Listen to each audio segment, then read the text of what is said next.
ഉള്ള ആണുങ്ങൾ എല്ലാരും ഇതേമാതിരി തേപ്പം മേടിച്ച് മൂഞ്ചി വന്നല്ല. നിങ്ങളെ മൂഞ്ചി വരണമെന്നല്ല, മൂഞ്ചലുകാരികളെയാണ് നിങ്ങൾ കൊണ്ട് നടക്കുന്നത്. അവർ കൃത്യമായിട്ട് നിങ്ങൾക്ക് പണി തരും എന്നുള്ളത് അതുകൊണ്ടാണ് കല്യാണം കഴിച്ച് ഡിവോഴ്സ് ആയതുകൊണ്ടല്ലേ ഇവിടെ നിൽക്കണേ.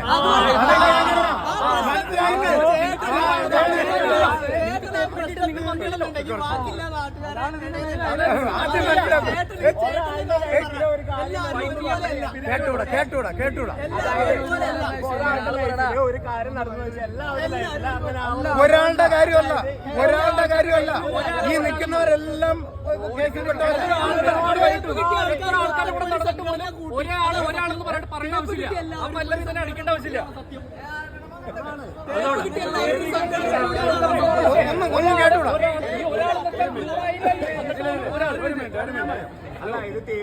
അവരെ റീച്ച് കൂട്ടാൻ വേണ്ടിയിട്ടാണ് അവർ അതാണ് സത്യം അല്ലേ?